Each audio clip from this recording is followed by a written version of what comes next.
السلام علیکم first year, امید ہے آپ ٹھیک ہوں گے۔ آج ہم اپنے لیکچر کی شروعات کرتے ہیں۔ بیٹے آپ لوگوں نے مجھے جو ڈیزائن دکھائے تھے وہ بالکل ٹھیک بنے تھے۔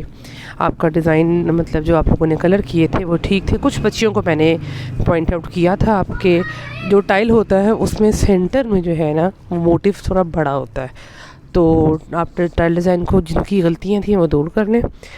آج ہم ٹاپک کا آغاز کرتے ہیں، یہ ہے رنگوں کی خاصیت۔ رنگوں کی خاصیت میں کچھ رنگ گرم ہوتے ہیں اور کچھ ٹھنڈے ہوتے ہیں۔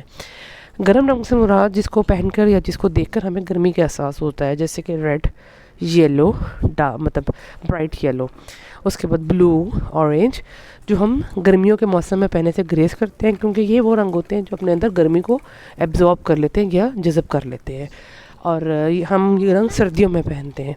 پھر ٹھنڈے رنگ ہوتے ہیں۔ ٹھنڈے رنگ جو ہے اس میں sky blue, pink, lemon yellow, مطلب سارے لائٹ کلر جو ہم گرمیوں میں پہنتے ہیں کیونکہ یہ ہمیں ٹھنڈک کا احساس دیتے ہیں۔ پریکٹیکل میں اکثر پرفارم کرنے کو آ جاتا ہے کہ گرم اور ٹھنڈے رنگ بنائیں۔ اس صورت میں آپ لوگوں نے اپنے 4 خانے ایک ہی جیسا ڈبے میں ٹائل ڈیزائن ہم نے 4 بلاکس بنائے تھے، اسے بنا کے آپ نے 4 گرم رنگ کرنے اور 4 ہی ٹھنڈے رنگ کرنے ہیں۔ اس کے بعد اسی ٹاپک میں امتزاج دیے گئے ہیں، جو کہ ہم آلریڈی میں آپ کو سمجھا چکی ہوں کہ ہم آہنگ امتزاج کیا ہوتا ہے۔ اس کے بعد کنٹراسٹ کمپلیمنٹری یا جس کو کہتے ہیں مقابل امتزاج کیا ہوتا ہے۔ اس کے بعد مثلثی امتزاج کیا ہوتا ہے۔ اس کے بعد یک رنگی امتزاج کیا ہوتا ہے۔ یہ ہم آلریڈی سارے پڑھ چکے ہیں، ٹھیک ہے۔ اور اس کے بعد بہت سی روزمرہ زندگی میں ہمارے جو مختلف کلر آتے ہیں وہ انہی رنگوں کو تبدیل کر کے وہ رنگ بنتے ہیں۔ اگلا ہمارا آتا ہے رنگوں کی شدت۔ رنگوں کی شدت کو کم یا زیادہ رنگوں میں سفیدی یا سیاہی ملا کر کی جاتی ہے، ٹھیک ہے۔ یہ ہے رنگوں کی پختگی۔ تو یہ جو ہے رنگوں کی شدت جو ہے یہ بھی ہم لوگ پریکٹیکلی پرفارم کر چکے ہیں، لیکن یہاں سے آپ ڈیفینیشن کر لیں کیونکہ یہ 2 نمبر میں شارٹ کوسچن میں آ جاتا ہے۔ اگلا آ جاتا ہے ہمارے رنگوں کی قدر۔ رنگوں کی قدر میں ہم اس میں جو ہے پانی کو ملا کے رنگوں کو ہلکا یا گاڑھا کر رکھتے ہیں، لیکن ہم چونکہ پریکٹیکل میں جو ہم نے 9 بارز بنائے تھے جس میں 9 خانے تھے، وہ ہم نے سفید اور کالے سے بنائے تھے کیونکہ اکثر ہمارا پریکٹیکل پانی ملا کے خراب ہو جاتا ہے۔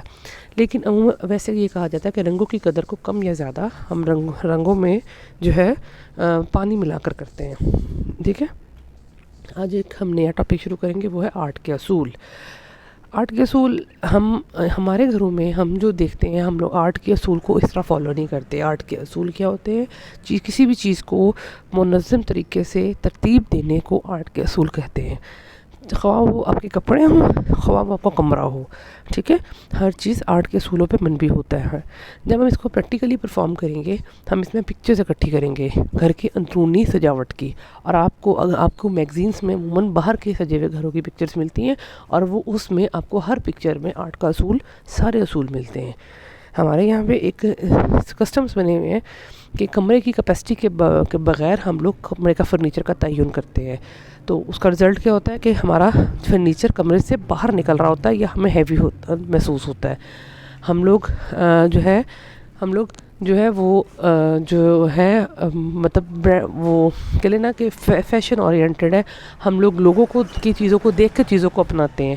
ہم لوگ یہ نہیں کرتے کہ چیز اچھی کیسے لگ رہی ہے۔ ہم دیکھتے ہیں کہ جی لکڑی کا چنیوٹی فرنیچر آج کل ان ہے، تو ہم چنیوٹی فرنیچر لینے چلے جاتے ہیں۔ ہم لوگ جو ہے لوہے کا فرنیچر ہے، ہم وہ لینے چلے جاتے ہیں۔ ہم کمرے کے تعین کے مطابق چیزوں کا انتخاب نہیں کرتے۔ تو یہاں ہم آرٹ کے اصول کی بات کر رہے ہیں۔ آرٹ کے اصول جو ہے وہ کسی بھی خوبصورتی کا عنصر پیدا کیا جاتا ہے آرٹ کے اصولوں سے، ٹھیک ہے۔ آرٹ کے اصولوں سے، چاہے وہ آپ کے کپڑے کی خوبصورتی ہو، چاہے آپ کے کمرے کی خوبصورتی ہو، چاہے آپ کے ٹیبل کی میز جو آپ سجا رہے ہیں اس کی خوبصورتی کیوں نہ ہو، ان سب میں آرٹ کے اصول مد نظر ہوتے ہیں۔ آرٹ کے اصول 5 ہیں۔ سب سے پہلے آج اصول ہم پڑھیں گے توازن۔ یہاں پہ کلیئر کرتی چلوں کہ توازن پہ بھی اکثر نوٹ آ جاتا ہے 4 نمبر کا۔ آرٹ کے اصولوں پہ پورا نوٹ بھی آ جاتا ہے اور توازن پہ علیحدہ نوٹ بھی آتا ہے۔ توازن کیا ہے؟ جیسے کہ نام سے پتہ چل رہا ہے کہ ترازو کے 2 پلڑے، ٹھیک ہے۔ جو ہم توازن ہوتا ہے بیلنس، جہاں سے جیسے کہ ہم جب کوئی چیز ناپتے ہیں تو دونوں پلڑے برابر کی ہوں تو وہ ہے توازن۔ تو توازن کی عام جو ہے ڈیفینیشن میں ہم اگر کریں تو چیزوں میں برابر کا وزن یا دلکشی کی یا جاذبیت کو توازن کہتے ہیں۔ پھر اس کے بعد توازن جو ہے وہ اس میں آگے اقسام کریں تو 3 اقسام ہے۔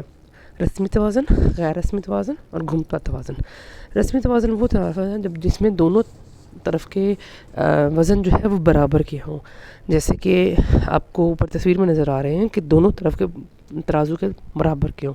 اگر ہم اس کو اپنی آرائشی خانہ میں استعمال کریں تو ہمارے سینٹر میں بیڈ اور اس کے دونوں سائڈوں کے اطراف ہم لوگ وہ ٹیبل رکھ لیتے ہیں اور اس کے اوپر ہم لیمپس رکھ لیتے ہیں، تو اس کا مطلب یہ ہے کہ دونوں پلڑے برابر ہے، کہ دونوں طرف ایک طرح کی چیزیں پڑی ہوئی ہیں۔ یہ طریقہ پرانا جو پرانے وقتوں میں زیادہ یہی طریقہ چلتا تھا۔ اگر ہم اپنی پرانی بلڈنگس دیکھیں، پرانی عمارات دیکھیں، تو اس میں یا ہم پرانی مسجدیں دیکھیں، اگر آپ بادشاہی مسجد کی تصویر بھی دیکھیں تو سینٹر میں ڈوم ہے اور سائڈوں پہ منار ہے، ٹھیک ہے، دونوں اطراف میں منار ہے۔ لیکن اب تھوڑا سا سسٹم چینج ہو گیا ہے، تو رسمی توازن کیا ہے کہ دونوں طرف ایک طرح کی چیزیں، ٹھیک ہے، پرانی عمارتوں میں بھی نظر آ رہا ہے، تاریخی عمارتوں میں۔ اب یہ دیکھو ایگزامپلس دی ہوئی ہیں، دونوں طرف سیم ہے، اسی طرح دونوں طرف موم بتیاں سیم ہیں۔ غیر رسمی توازن کیا ہے؟ غیر رسمی توازن جس میں دونوں طرف کی نوعیت مختلف ہے، چیزوں کو اس طرح ترتیب دی جائے کہ وہ دیکھنے میں توازن لگے لیکن چیزوں کی نوعیت ایک جیسی نہ ہو، ٹھیک ہے، اس کو کہتے ہیں غیر رسمی توازن۔ جیسے کہ انہوں نے دکھایا ہے کہ انہوں نے دونوں چیزوں کو بیلنس کرنے کے لیے جو سامنے ٹیبل پہ انہوں نے پیچھے گول پلیٹ رکھ دی ہے۔ آج کل کی جو مسجدیں بن رہی ہیں اس میں ایک مینار ہوتا ہے، اس کو بھی تھوڑا سا ٹیڑھا کر کے یا تھوڑا سائڈ پہ اس کو بنایا جاتا ہے تاکہ وہ دیکھنے میں ہمیں برا نہ لگے۔ اگر ہم ایک طرف مینار بنا دیں اور ایک طرف نہ بنائیں تو وہ ایک بلڈنگ کا سارا جگہ ایک طرف لگے گا، تو اس کو تھوڑا سا پیچھے بنایا جاتا ہے، تو یہ ہے غیر رسمی توازن، ٹھیک ہے۔ جیسے کہ سائڈ بم میں چیزیں رکھی جائیں تو ایک دوسرے سے مختلف ہوں لیکن دیکھنے میں وہ توازن محسوس ہو۔ گھومتا ہوا توازن، گھومتا ہوا توازن کیا ہے کہ نظر ایک جگہ سے دوسری جگہ مسلسل رہے، نظر کے کہیں رکے نہ ہو۔ یہ توازن وہ قسم ہے جو ایک نقطے سے شروع ہو کے تمام اطراف کو برابر دلکشی فراہم کرتی ہے، اس سے نگاہ ایک طرف کی بجائے ساری طرف گھومتی ہے۔ فرنیچر کی ترتیب میں توازن کی کیفیت پیدا کرنے کی ان کی مناسب ترتیب لازمی ہے۔ مثلا اگر ایک کمرے میں سارا فرنیچر ایک طرف رکھ دیا جائے تو دوسری جگہ خالی ہو تو غیر رسمی توازن یا اس میں گھومتا ہوا توازن محسوس نہیں ہوتا۔ ہمارے یہاں پہ یہی ہے، ہم کیا کرتے ہیں، ایک طرف سے کمرہ اتنا ہیوی کر لیتے ہیں کہ دوسرے میں ہمیں خالی محسوس ہوتا ہے، تو برابر کی نوعیت کی چیزیں رکھنے کو گھومتا ہوا توازن کہتے ہیں۔ تو بس یہ آج کا لیکچر تھا، اس کو آپ سنیے گا، ہم انشاءاللہ کل دوبارہ سے اگلے ٹاپک پہ آئیں گے۔ اللہ حافظ۔